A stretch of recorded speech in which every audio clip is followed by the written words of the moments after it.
Welcome to the Anxious Child Podcast, the podcast that helps you best work with anxious kids and teens. Now, here's your host, Stephen Quinlan.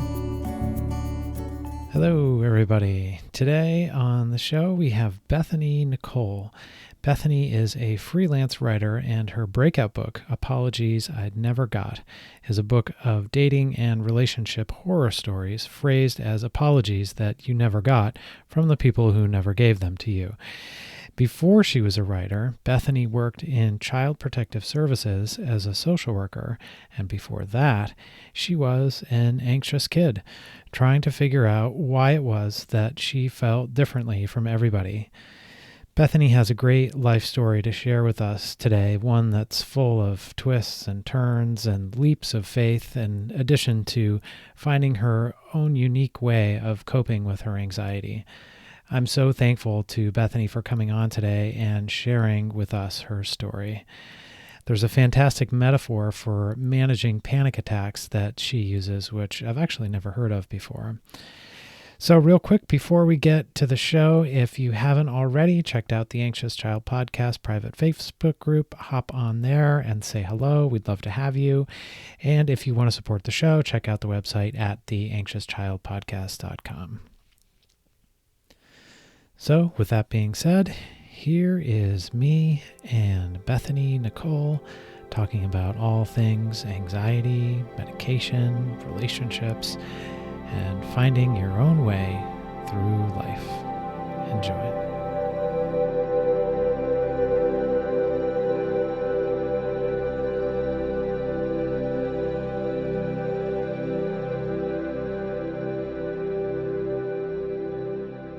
Welcome. You said good morning earlier. I suppose it is good morning where you are out on the West Coast, right? Yeah. It's 10 a.m. here. You're based in LA, right? Mm-hmm. Yes. And how long have you been out there? I just hit my 3-year mark in May. Okay. A 3-year mark. It sounds like significant or something like that. Like that. Did my 3 years in LA. I did 3 years in LA. I did 6 years in New York City. So I felt like that was like a significant mark of some kind. Yeah. So I'd love to get your thoughts on anxiety. And I know you've had a lot of experience in working with kids. Your background is in social work. Well, it's originally in philosophy. That's my undergraduate. And then, I just started working in Child Protective Services and in nonprofits. And so, my career background is definitely social work, although I'm a writer now, so there's a lot of movement. Okay. But yeah, working with kids for a long time in CPS. Gotcha, which is Child Protective Services, right? Yeah, I think it's called different things in different states. It is. That was in Texas that I did that, so that's what it's called there. Okay. Well, it sounds like we have a lot of things to cover in terms of your background in general and being in Yes. various different places and different occupations. But I know that you had mentioned you also had some of your own experience growing up and feeling anxious as a kid. So do you want to just start there and Sure, tell me a little bit about that? Yeah. So I grew up in a family that has a lot of mental health issues of a wide variety going back several generations on both sides. So there was a lot. It was kind of a different scenario too, just because a lot of my immediate family initially could function really well in society. Like my father is an attorney. And so I think for a long time, people really didn't recognize kind of what was going on with him. And so it was such a dichotomy for my siblings and I growing up, because we could see kind of the inner workings of this household, whereas the outside looked, pretty good. Like we had, nice cars, nice homes. And then, as my father got older, you can only hide that stuff for so long. But for most of my childhood, people really just didn't know kind of what our home life was like, and which caused a lot of, I think, anxiety for my siblings and I also, because when we would express kind of things that were going on or didn't feel good in the home, we would get hit very quickly with, well, look at this nice house and these things, and you should be grateful. And so I think as kids, we were just really confused by what we were growing up in. And it caused a lot of, that was kind of one layer of the anxiety that we all kind of developed. And, just having that almost like gaslighting situation of like, we don't feel good in this home scenario, but then everyone else is saying, you have it so good. So I think that was really confusing for all of us until later in life when some of my father's stuff really started to come out. I specifically got people coming to me and apologizing for some of the things they said to me growing up. Even other family members came to me and said, I just had no idea. I'm so sorry that I said, this thing or that thing. And so that was kind of like the base of our childhood and kind of where the anxiety for all of us started. It's such an important reminder, I think, that mental health in general, and certainly anxiety and depression and all of those things are invisible a lot of the time. And it's, outside impressions are just simply that. They're outside impressions. It's not necessarily the reality of what's going on. I mean, I think it's important in two ways. One, to remember that for somebody who comes forward and says that, I'm having this issue, to not right away jump to that. But what do you mean? You have this big old house and a swimming pool and everything looks great. But also for people to remember that if you're looking at something and judging it on the outside, that it's not always what it seems to be. I think especially today when, there's so much social media veneer around that is sort of pasted onto things. And then that in itself can make other people feel bad. Like, why don't I have that? And it's not always as it appears. Right. So take me through then remembering having that anxiety, trying to put a voice to it, and essentially being told, I suppose, by your immediate family and also by just the outside the family that that's not something that you should have or worry about, and that sort of reinforcing the anxiety. What happened after that? You said you kind of came to a place where you started to realize that there it was a real thing for you and that you had to sort of find ways to deal with it. Yeah. I think for me, it really bubbled over in college. I started having panic attacks and they were so intense. I didn't know what they were. I actually went to the hospital for one once because it, if you've ever had one, it feels like you're dying. Like you really don't know what's happening. And so they did, diagnose me with that. And they prescribed, Xanax to help when the panic attacks were coming, like kind of on an as needed basis. And that just really did nothing for me, honestly. Like the Xanax didn't help.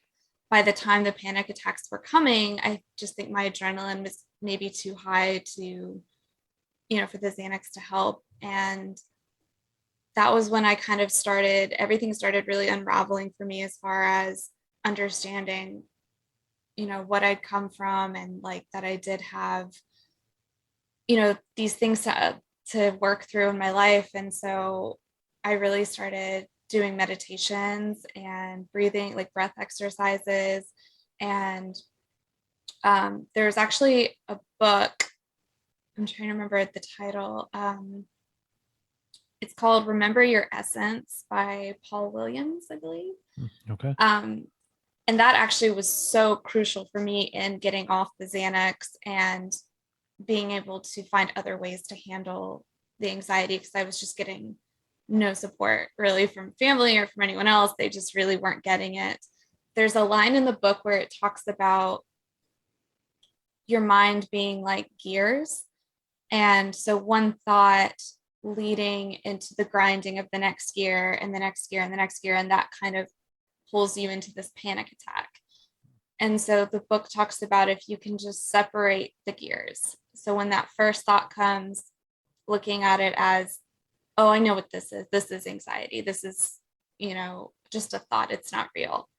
And pulling those gears apart, then it would keep me from getting to panic attack level. And I was actually able to calm myself down with that phrase. That was really that, and like the breath work and meditation was really kind of what saved me really from having to be on medications or, do all these different things. That's such a great metaphor. I've actually never heard that before.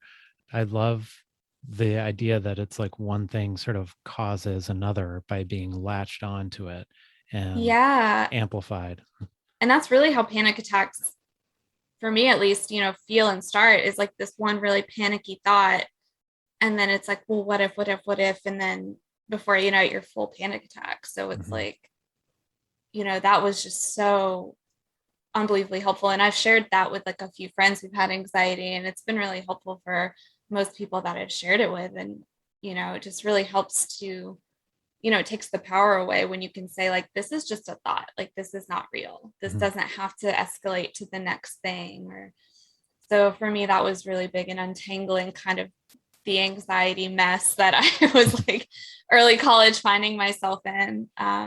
And that helped me kind of get a grasp on it moving forward. And was that you were kind of college age when you discovered that book? Yeah. Actually, one of my friends had given it to me, and just kind of on a whim, and it turned out to be, just one of the most helpful things.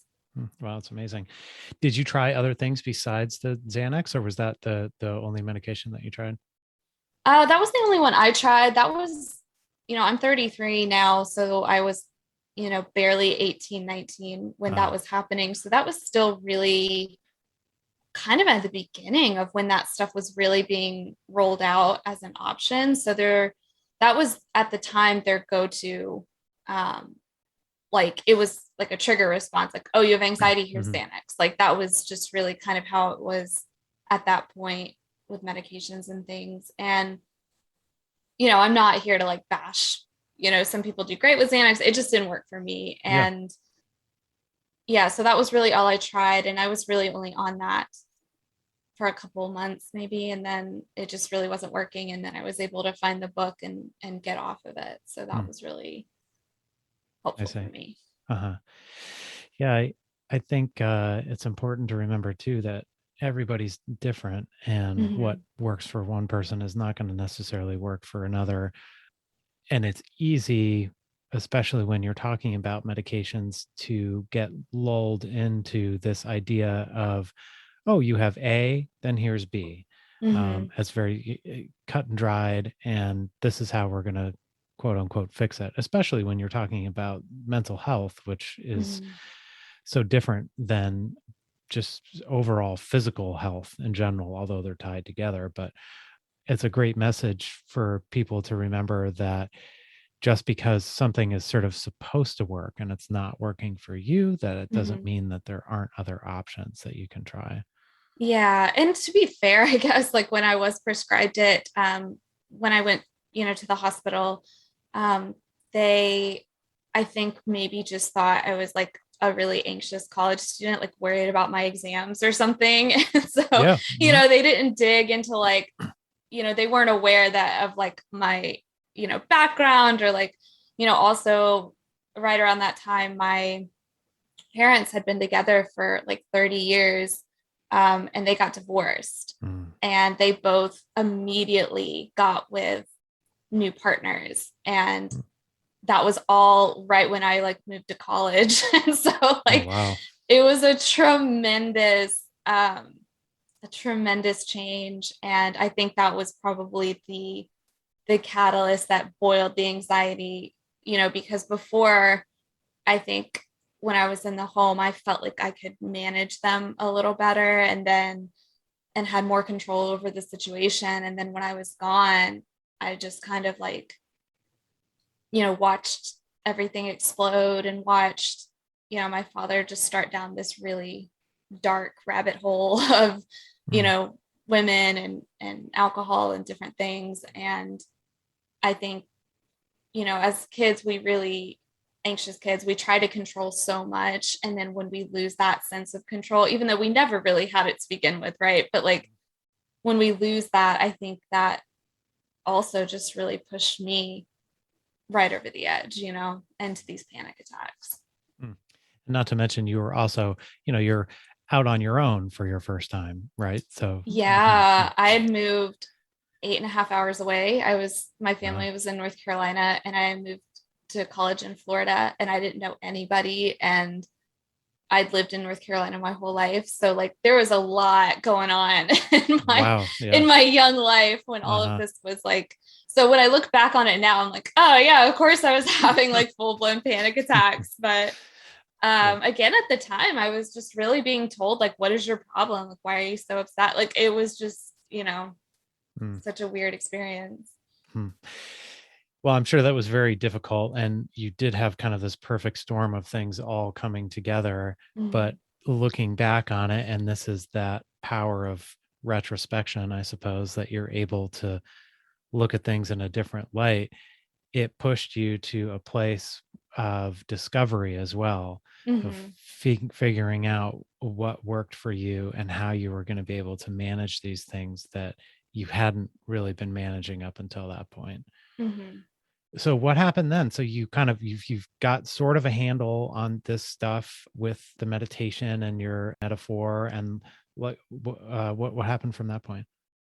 Yeah, then I kind of started, got out of college and started in my life, but I still really hadn't unpacked a lot of what was going on with the home stuff. And that was still, kind of happening in my periphery. Like I was in Austin at that point. But, my family was still in North Carolina, and, watching my dad and brothers just go down these like, rabbit holes, it just kind of, I started dealing a lot with my stress with alcohol, and then having to kind of like recognize that was happening and pull myself back from that. And I just kind of slipped off of like what I was using to control the anxiety, and just found like this easy fix of like, alcohol to help cover some of these emotions. And then it just kind of, as it does, you just get to a point where you can't keep running from this stuff anymore. And so then I just, pulled back on the alcohol and just dove into therapy and did like, I've, 3 or 4 different types, then went back into meditation really hard, and was able to go back in and clear a lot of that stuff out, and, just get back to a better place with life and anxiety and depression and all of that.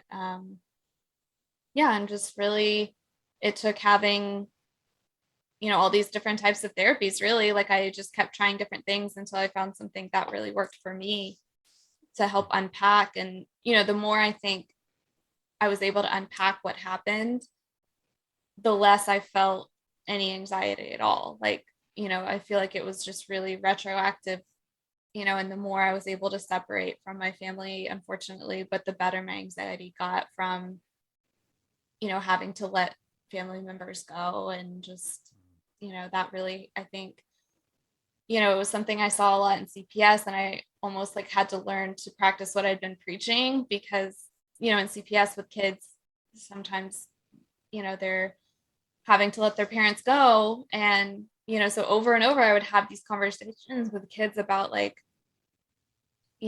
how to do that or how that made them feel. And then like having to do it in my own life, I'm like, oh, that's another layer of like, it's definitely learning how to practice what you preach in a very real way, and seeing, on a different level what the kids had gone through with that. But those were kind of all key things in helping with my own anxiety. And,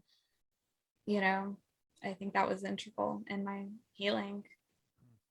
Do you remember what it was that when you moved from, like, you found this thing that worked with the meditation, at least to some degree, and then you found this thing which also works but is much easier, which is alcohol.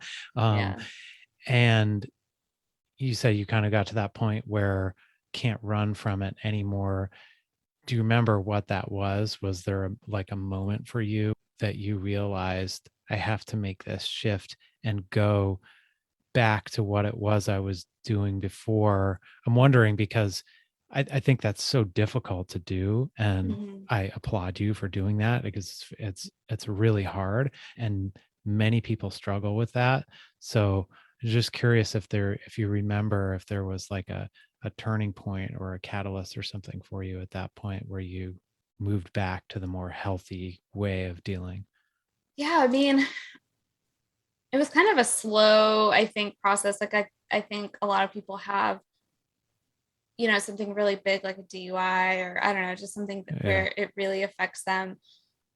Mine was more just like looking around and being like, why is my life such a mess? Like, why am I dating these same awful people? Why am I so angry all the time? Why am I not making like the best choices for myself and not choosing myself? And like, I think for me, it was the aha moment was looking around at the mess that was my life and how I felt, and realizing I still had just so much work to do, and kind of remembering like, on that deep level, like, like that you're not doing anything good by drinking. Like, that that's just shoving down your emotions. That that's not actively going to help you heal. Like, on some deep level, that you're just, it's such an easy fix.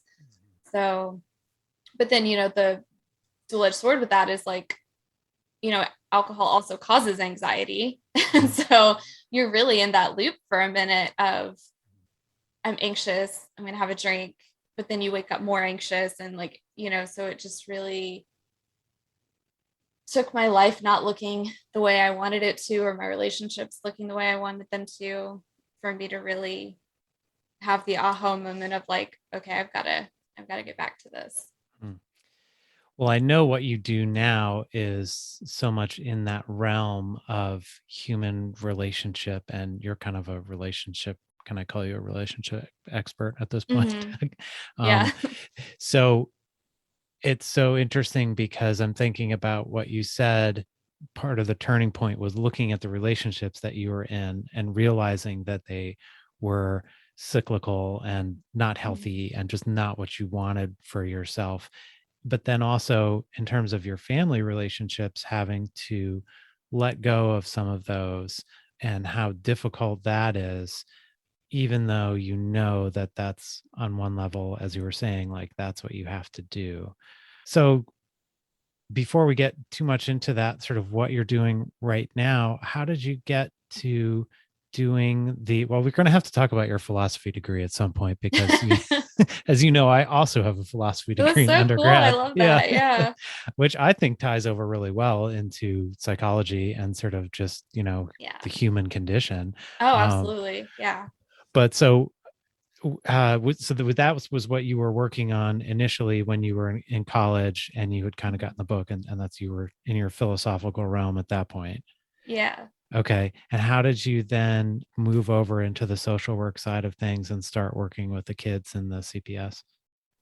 Yeah. I mean, it was kind of like I was doing some like philosophy of suffering and things in college. So I'd always been doing like humanitarian type work. And for me, it all really tied in together as far as like, yeah, the human condition, like, why are we here? Why do we suffer? What is the point of this? How can we help?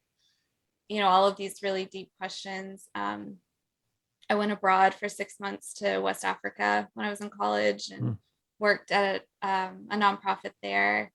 And so when I came back, I just really wanted to kind of dive in and do some good. And I felt like, CPS is really, the trenches of doing, work. And um, yeah, so I did that. And then, I mean, I ended up getting really burnt out on it, obviously, as people Hmm. do. Hmm. Hmm. um, I worked at two different jobs within CPS, and then just kind of realized like frontline social work is just not where I'm supposed to be. Hmm. But it did give me a lot of insight into the work I do now, obviously, and the writing I do now.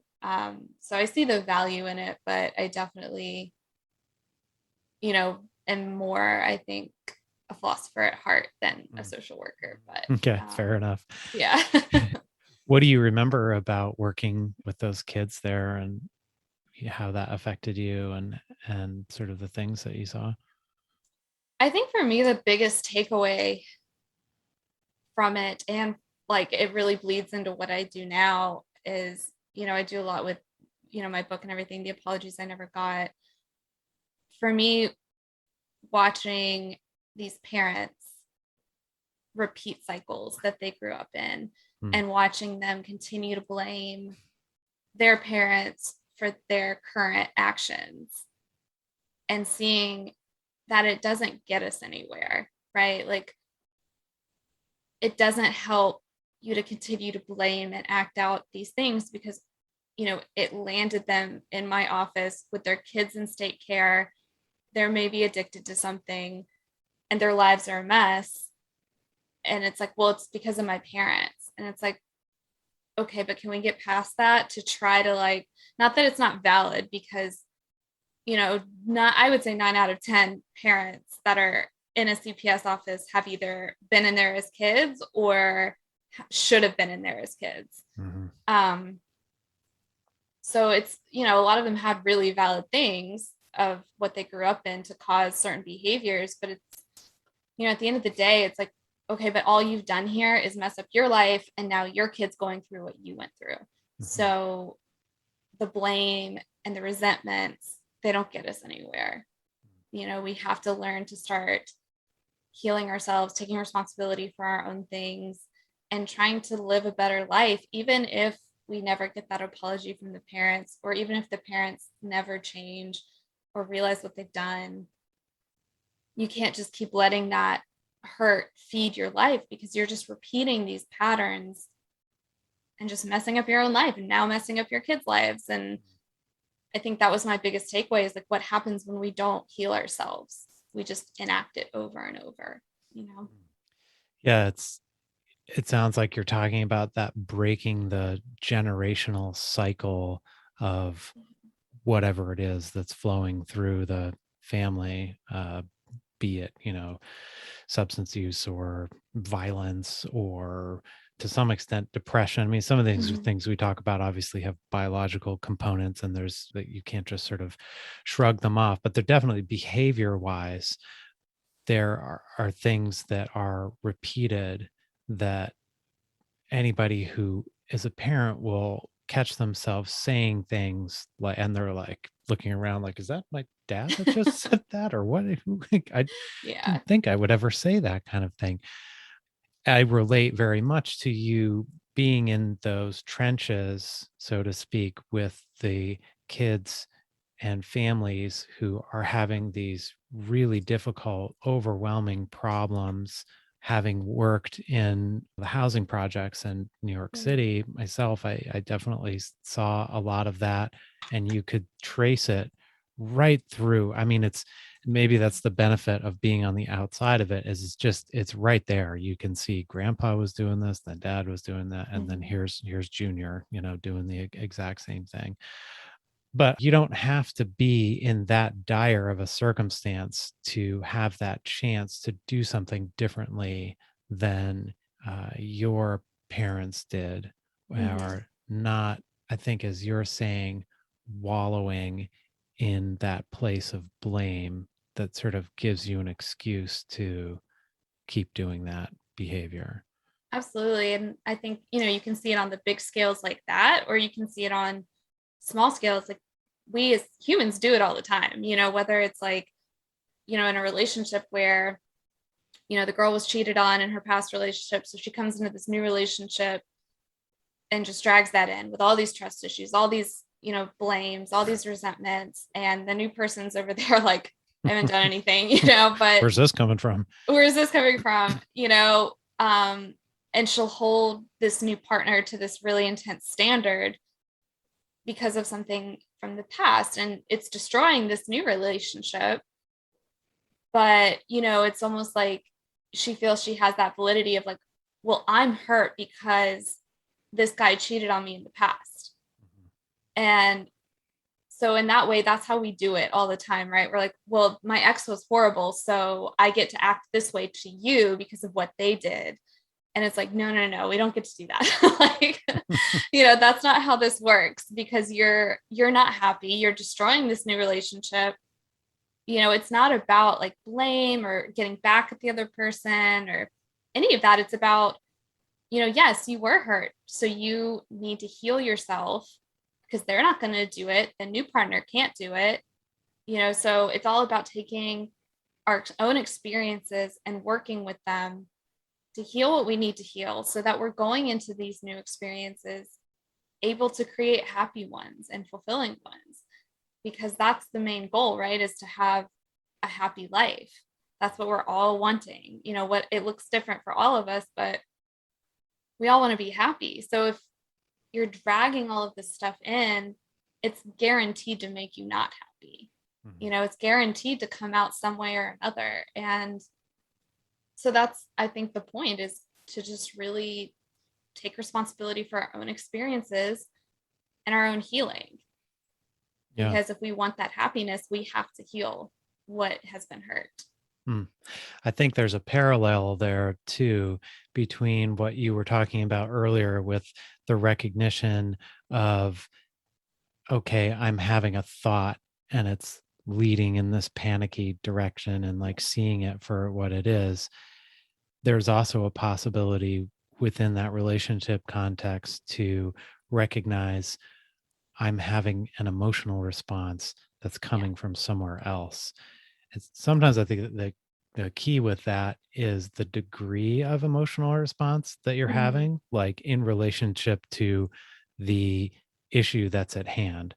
Like if your, boyfriend or something left a dish out and it wasn't clean. I've never done this, just to be clear. I'm not pulling this from of course. Yeah. But that was out, and then you fly off the handle and are yelling and screaming and slamming the door and leaving, chances are that's coming from somewhere else. Right. Yeah. And that's how we destroy new relationships, right? Because if your partner is like, wow, this person is nuts. Like I just left this one dish and they just like, right. And they don't know where it's coming from either. And, even if you do explain to them, like, this is where it's coming from, you're also asking them to take responsibility for something that's going on inside you, right? Like they can't be expected to be at this weird standard of, you can never leave a dish out because if you do, I'm going to lose it. Like, that's like not a standard that's fair, right? Like you have to figure out what's going on in you. So you're not putting someone else through that. So you're not ruining the relationship because, they very well could say, I don't care where it's coming from. I don't want to live like this. Like I'm out. So regardless of how it shows up, it's gonna show up, these things do not go away until we deal with them. Yeah. Is this partially how you made this transition from when you got burnout working at Child Protective Services and then decided, okay, I'm going to focus more on writing and relationships? You've made all these big transitions that I think a lot of people might find pretty intimidating in many ways, just to sort of say, well, I'm not doing that anymore. I'm going to go and I'm going to write a book. Like I think a lot of people would be like, oh my gosh, I can't do that. How did you get there? Yeah, I mean, just a lot of leaps of faith, but honestly, like I tell this in like a lot of my podcasts, because I actually get asked this a lot of how did you, because I also made this huge leap from Austin to LA and all these different things. So I feel like it's kind of twofold. For one, I'm not sure what sort of karma I brought into this life, but this is just how my life is a lot. Like I've made huge moves really consistently in very short spans of time, right? Like I moved starting when I was 18, going to Florida. When I was in college, I moved to West Africa for 6 months, like just different things. Like that's just sort of, I don't know, just some pattern of my life. It doesn't shake me up, I think, as much as maybe it would, other people who don't have that patterning. I don't know what it is, but so it's how you roll. It's how I roll, right? But I will say, even for me, there have been times where I would say, like, do not recommend the way I did it. Like there are better, smoother ways than like,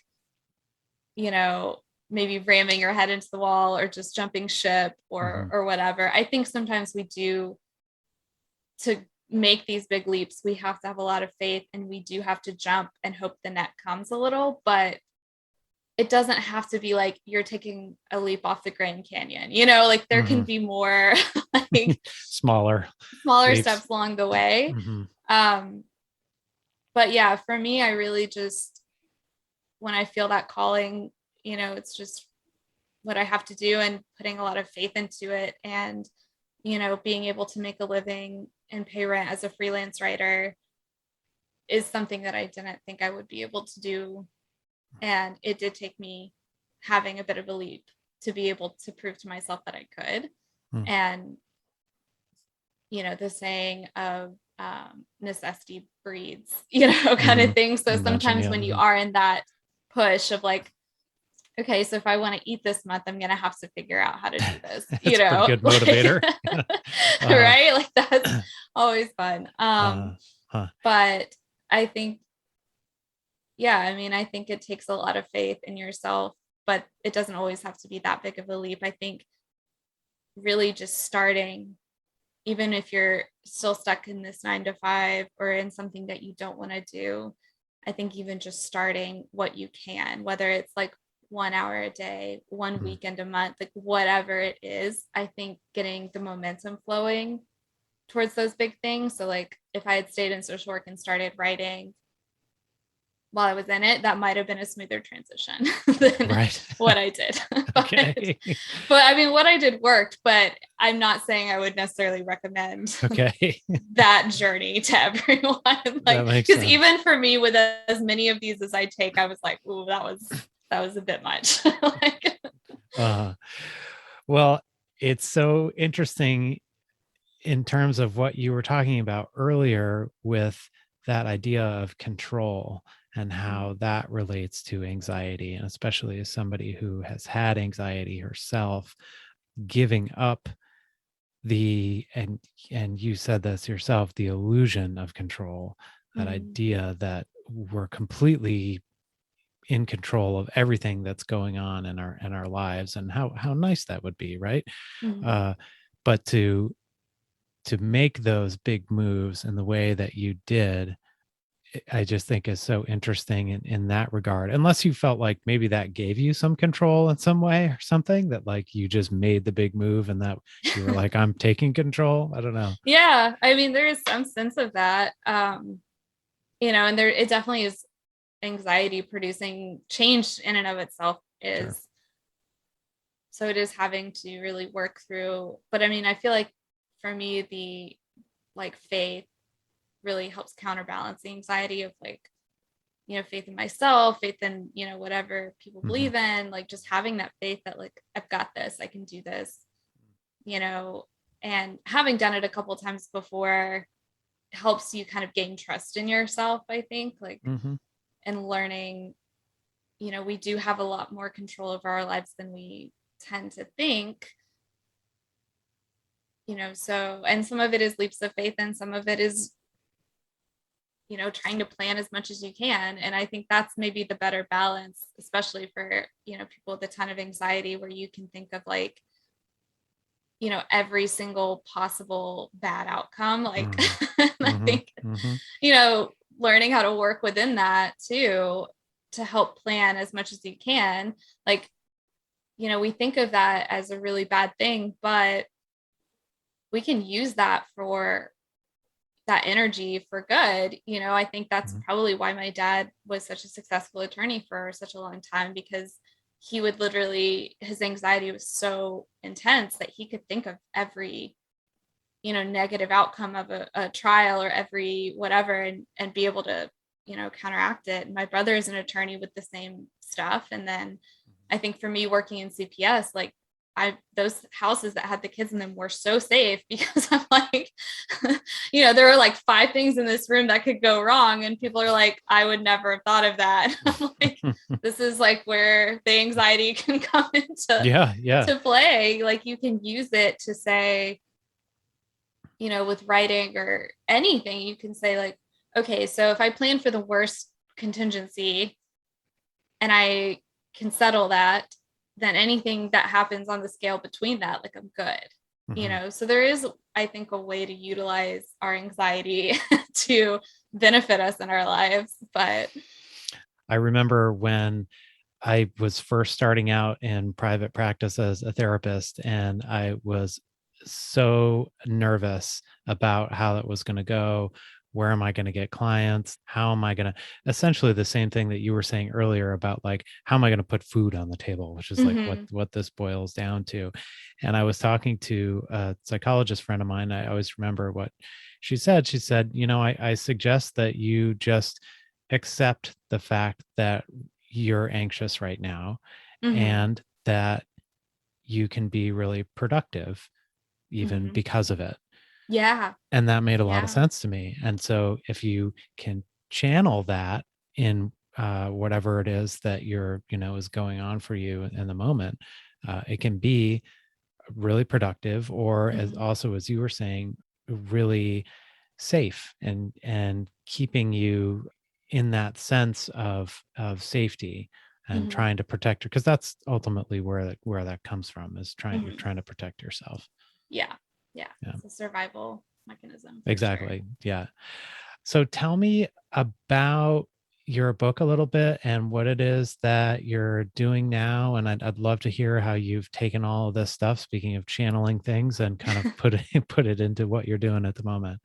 Yeah. So the book is Apologies I Never Got, and it's dating and relationship horror stories phrased as apologies you never got from the person who never gave them to you. Huh. So some of them are mine, some of them are friends, some of them were submitted.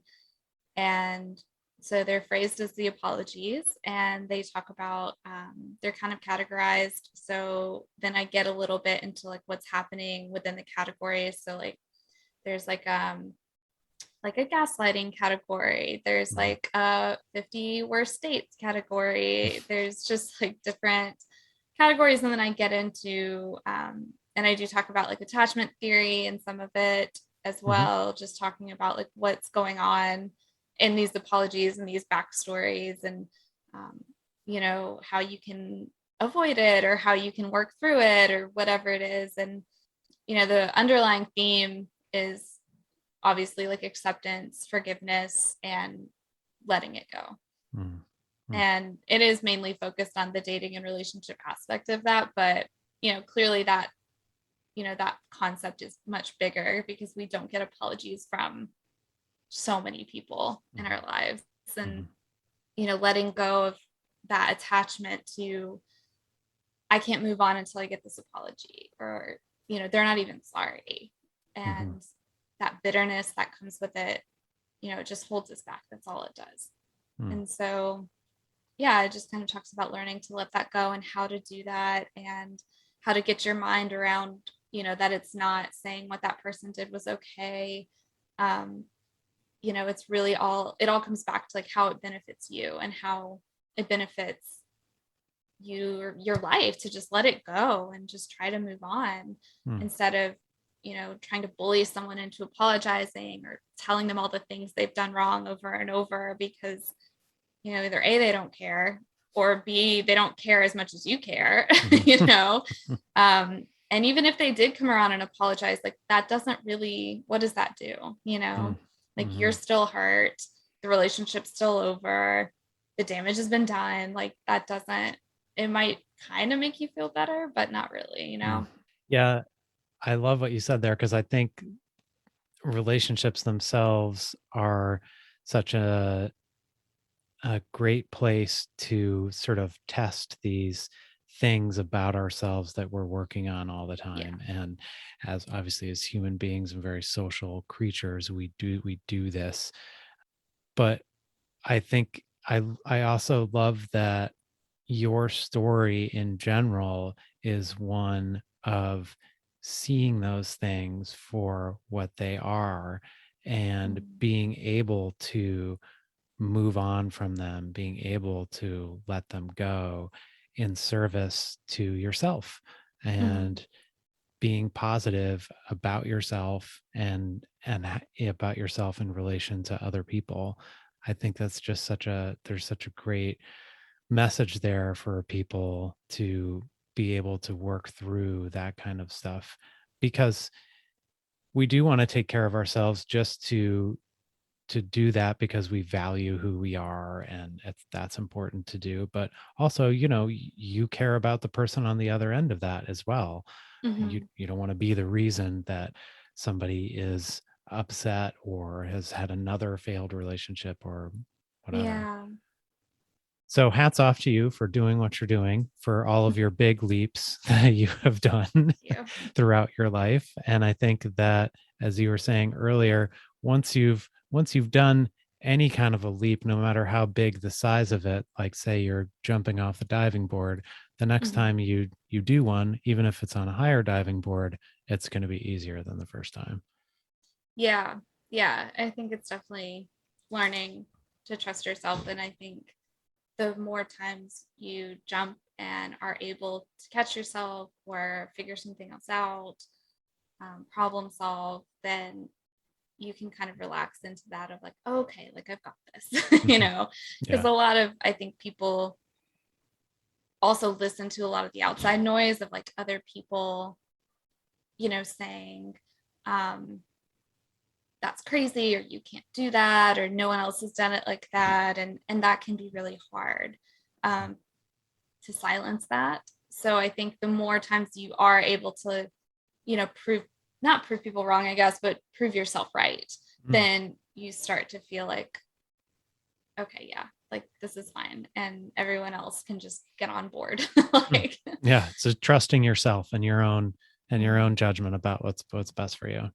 yeah, because I think that is such a big factor in our anxieties too, is like when we have a million different voices in our heads all the time, we can't figure out which one's our own. And so it just heightens, everything that's going on with us. Well, thank you so much. It's been an absolute pleasure talking to you. And we can't wait to see what you're going to do next. Awesome. Thank you. All right, that was Bethany Nicole. Her website is bethanynicole.com. The name of the book is Apologies You Never Got. If you're listening to the show, we absolutely would love your feedback. Please don't hesitate to get in touch with us. We are always listening for feedback, issues that you would like to see addressed on future shows, and just what you think in general. You can get in touch at the website, theanxiouschildpodcast.com, or on Instagram at The Anxious Child Podcast, or check out our private Facebook group as well. So that's it for today. And as always, be well and be in touch.